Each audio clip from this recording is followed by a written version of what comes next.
In today's episode, I have two interesting stories. In the first one, we talk about how the Supreme Court just ended Trump's tariffs. And in the second one, we'll talk of how IDFC First Bank lost 590 crore rupees in what appears to be a scam. Hello and welcome to the Daily Brief Show by Zerodha, where our aim is to cut through the noise and bring you the biggest news in financial markets in a way that's one level deeper as compared to other news channels. I'm your host, Kashish Kapoor. Today is 24th of February, Tuesday.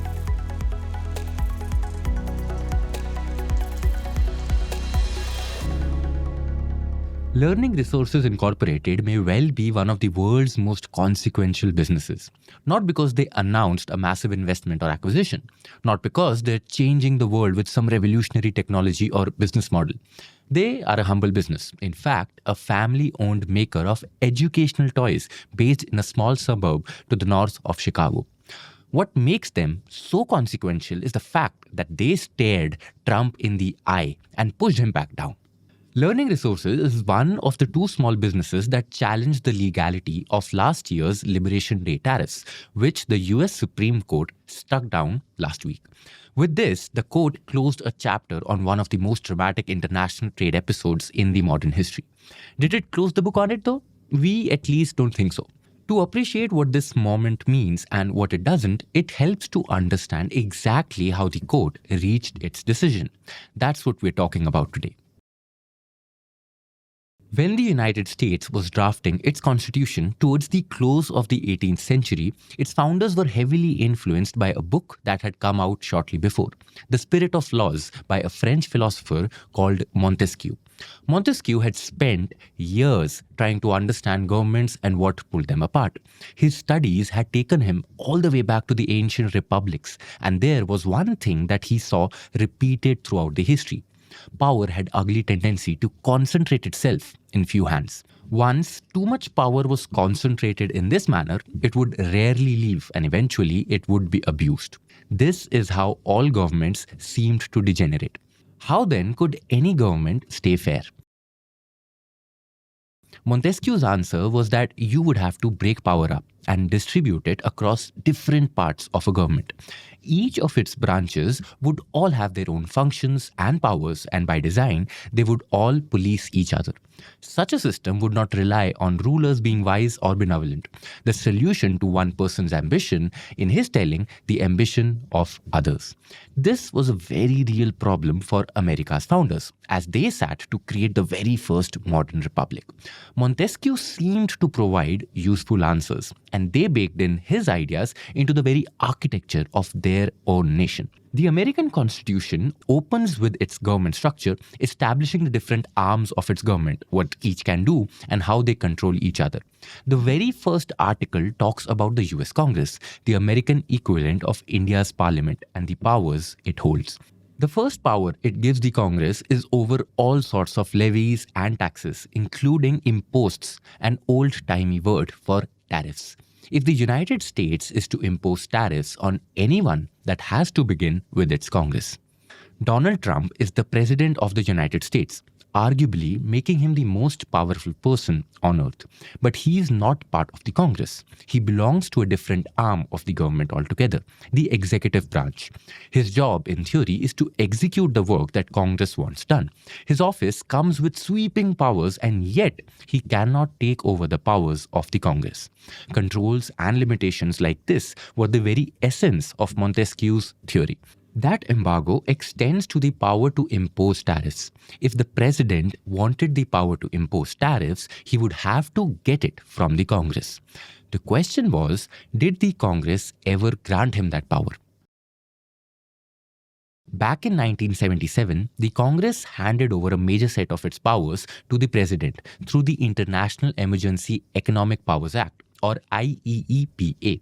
If the United States ever faced a serious external threat, this law allowed the president to declare an international emergency. And then, as long as this emergency lasted, the president would have the right to do a lot of things, blocking transactions, freezing assets, confiscating properties, and so on.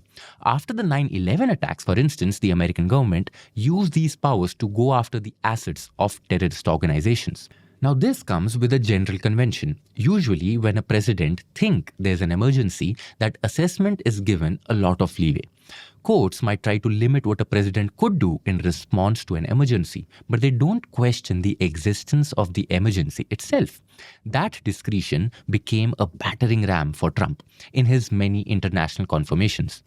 Getting domestic policy done was often a long slog, but when it came to dealing with the rest of the world, he could simply declare an emergency and instantly receive a wide legal toolkit. From banning TikTok to punishing officials of the International Criminal Court, there were few limits to what he could do. In total, he has declared 11 different emergencies over his 5 years in office. And so, last April, Trump declared that the rest of the world was treating the United States unfairly in how they traded. Things were so bad, he claimed, that there was an emergency. This was the legal basis he claimed to impose his Liberation Day tariffs. In this case, as before, the Supreme Court didn't question whether a true emergency existed, but it did ask a narrower question. Even if there was an emergency, did Trump have the power to impose tariffs? An emergency, after all, can't be a carte blanche for the president to do whatever he wants. And to some of the court, this case specifically brought up a major question. If the government claims to have the power to do something with a massive economic fallout, or which greatly increases the scope of what it can do, the Supreme Court tries to be doubly sure that it's actually allowed on paper. And this, a worldwide selective tariff regime that touched the entire global economy, was certainly such a case. The power to declare tariffs belonged to the Congress. If it didn't specifically give the president that power, he couldn't use it. So what did it give? The IEEPA gives a president an extensive set of powers over imports. He can investigate them, block them, regulate them, prevent them, prohibit them, but nothing specifically lets him tariff them. The most he can do is regulate imports. But was tariff simply a regulation? Or was it something different? Less about controlling imports, more about earning money for the government. This is where the president lost the case. As the court noted, whenever the Congress wants to give the executive powers to tax something, it says so clearly. Here, they didn't. The powers the IEEPA gave the president are all meant to block or restrict transactions. If there's a serious international crisis, the president can sanction a country, freeze their assets, prohibit outsiders from buying property and more, all without asking Congress for a fresh law. Tariffs, to the court, are different. They're a tool by which the government charges money on private transactions. They're a way for government to raise revenue. That's the core of what the Congress is meant to do. Over many years, it has built a very specific, deeply considered toolkit for this purpose. If the president can declare tariffs willy-nilly, that turns IEEPA into a hidden override switch for the entire regime. Tariffs could have the effect of regulating imports, but that alone doesn't mean the Congress has given that tariff authority to the president. But I am allowed to cut off any and all trade or business with that same country. In other words, I can destroy the trade. I can destroy the country. I'm even allowed to impose a foreign country destroying embargo. I can embargo. I can do anything I want, but I can't charge $1. Because that's not what it says.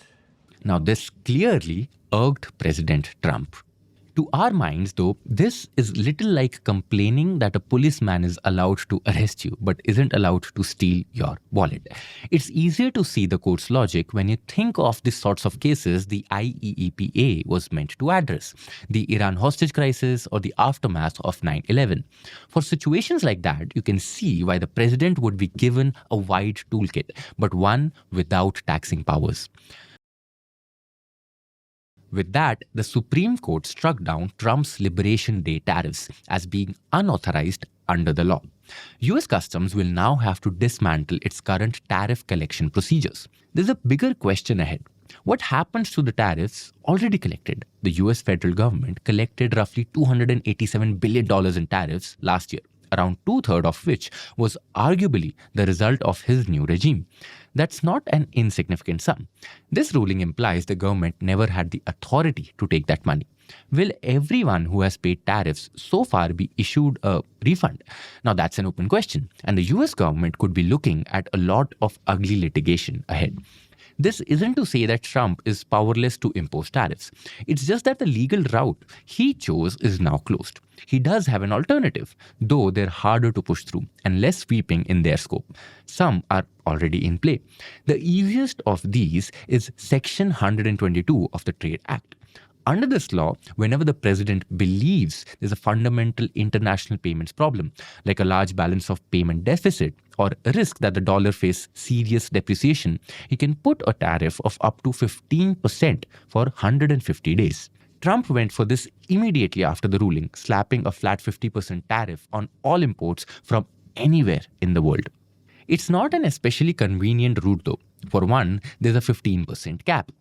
Until last week, 15% was an excellent tariff rate to have. We in India were delighted to have the rate of just 18% a couple of weeks ago. That benchmark is now buried.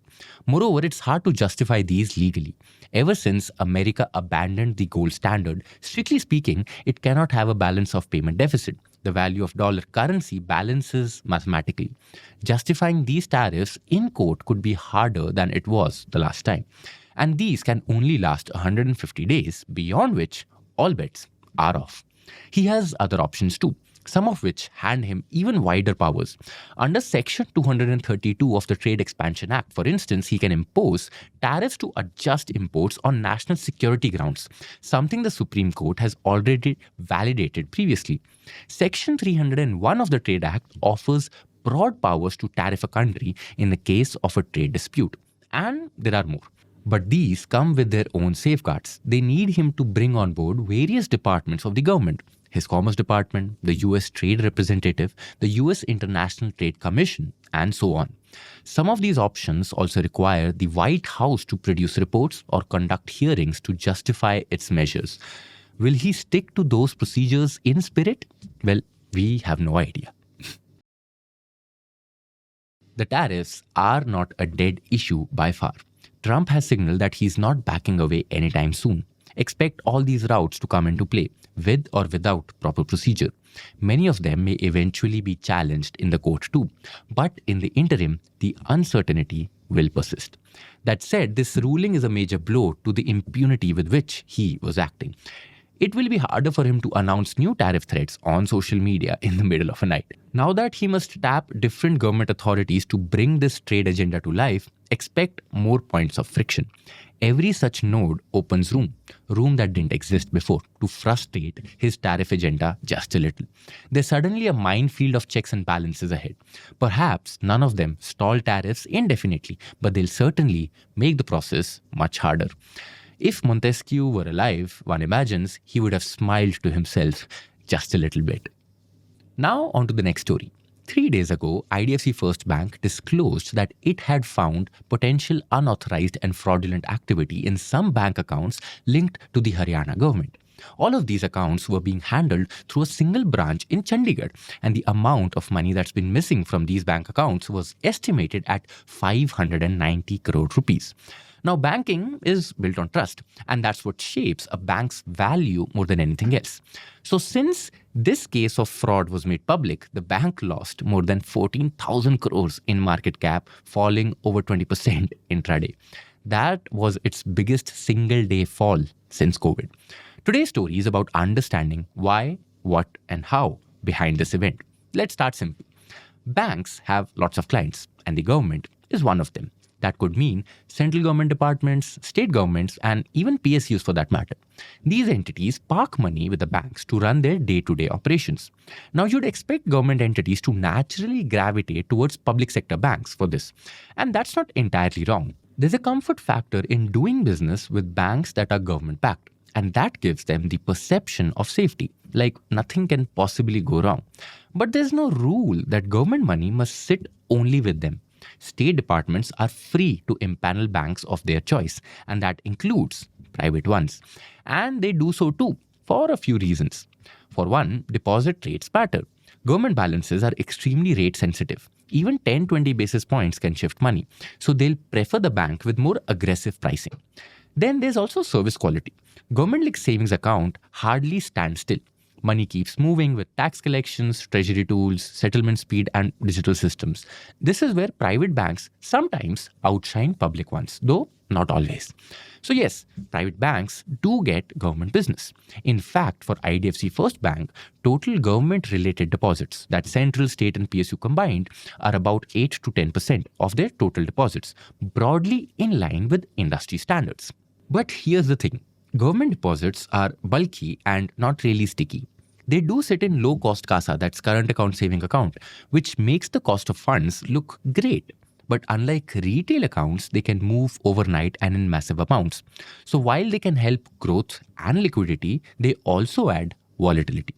Now that we have the basics of banking out of the way, let's get into what actually happened with IDFC.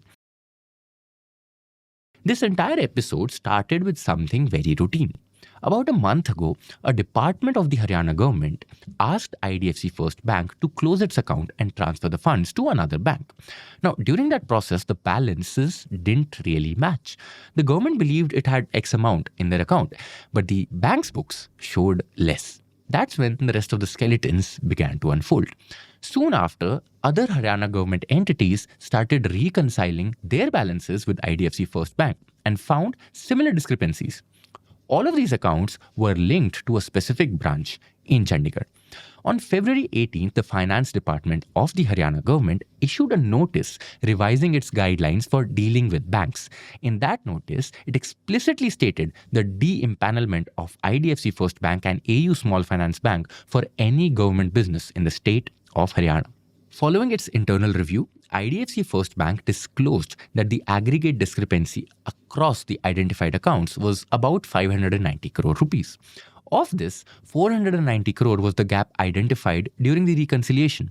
Another 100 crores was actually provisioned by the bank itself in case it found more gaps, even though no such gap was identified at that time. Now, this gap was a result of a complex cyber hack. V. Vaidyanathan, the CEO of IDFC First Bank himself, called it the oldest kind of fraud probably known to banking. That is, forged physical checks and fake authorization letters. Here's how it went down. The debit instructions came supposedly from the client. However, the checks presented were forged. It turns out the bank employees passed the entries and the funds were transferred to an external beneficiary accounts.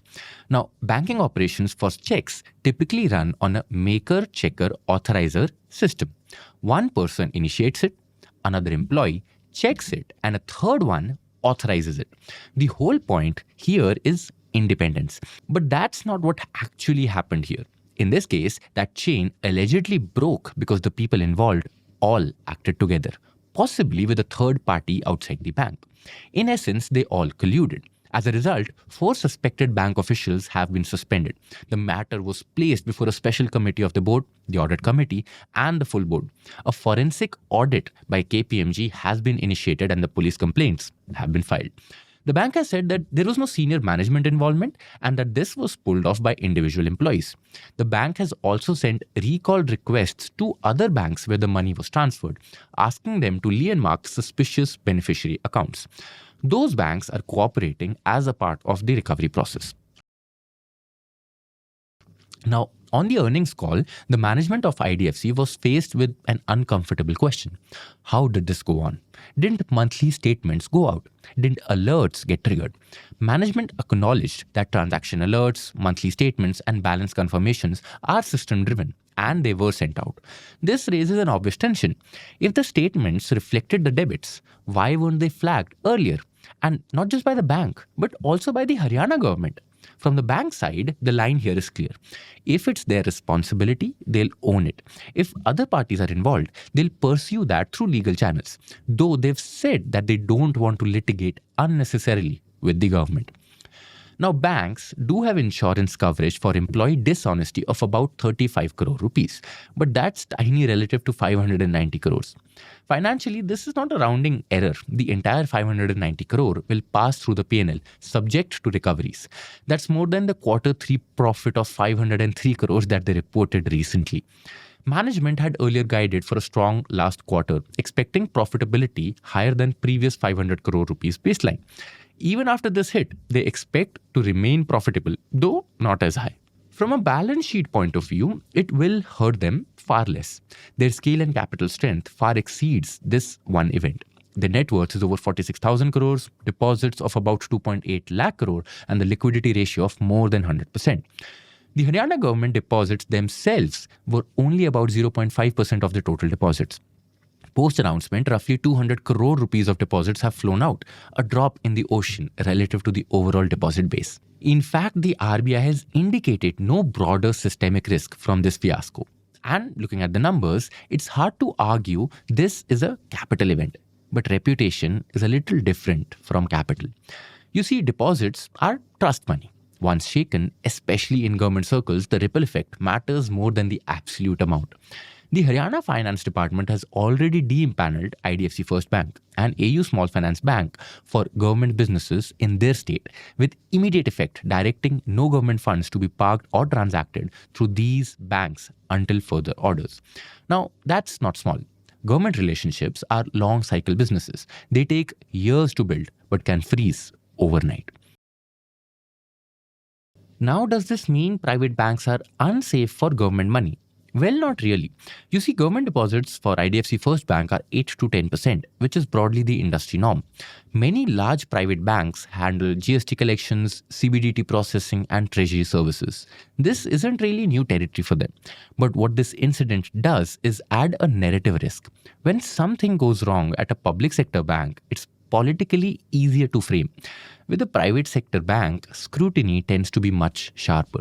Does that automatically mean government money shifts back to public sector banks? Not necessarily. Large, well-capitalized private banks with robust controls will likely retain mandates, but mid-sized banks will face tougher questions. For instance, AU Small Finance Bank got caught in the crossfire and lost government business despite not being at the center of the fraud. But that kind of spillover is unlikely for names like HDFC Bank or ICICI Bank. Another tension in this case was that this fraud took place despite high levels of digitizations in the banks. In previous calls, management has emphasized being highly digitized with 98 to 99% eKYC, e-mandates, and so on. Yet this fraud bypassed digital trails entirely, happening through physical instruments. No matter how advanced digital systems are, legacy physical processes remain weak spots, especially when human collusion enters the picture. Management has said that they will introduce additional system-based confirmation alerts for high-value branch transactions and add AI-based signature checks with mandatory human double confirmation. Now, will that eliminate collusion risk? Perhaps not, but it raises the cost of pulling it off again. So, what happens next? In the short term, we'll see provisioning by the bank, recovery attempts, and a forensic finding by KPMG in the next 4 to 5 weeks. There could also be discussions around a shared liability. In the medium term, IDFC First Bank will tighten its controls and layer more digital oversight onto physical processes. Across the system, government accounts will likely face greater scrutiny as well. But in the long term, this is all about reputation rebuilding. Markets punish the stock not because of a credit loss, but because of governance. That hits differently. The fraud itself may be absorbed in the profits of a single quarter, but the brand damage, if mishandled, could linger much longer. And now on to the tidbits for the day. Adani Group is working on a plan to restart Formula One at Greater Noida's Buddh International Circuit as a part of its bid to acquire debt-laden Jayaprakash Associates. The circuit comes bundled with the deal. If revived, F1 could return to India after over a decade, pending clearances and financial closure. Next up, the Renewable Energy Ministry has begun consultations with the states on draft floating solar policy to unlock projects on water bodies. India has just 700 megawatt installed so far due to unclear rules and site data gaps. The new roadmap aims to ease land constraints and give developers clearer approvals. And finally, SEBI has sent a show cause notice to Z Entertainment in a long-running fund diversion case dating back to 2019. The company says it will respond and continues to deny the allegations. Z claims the prolonged probe hurt strategic moves, including its failed merger with Sony. And that's it for today. We'll see you in the next one. Disclaimer: this content is for informational purposes only. None of the stocks, brands, or products mentioned are recommendations or endorsements.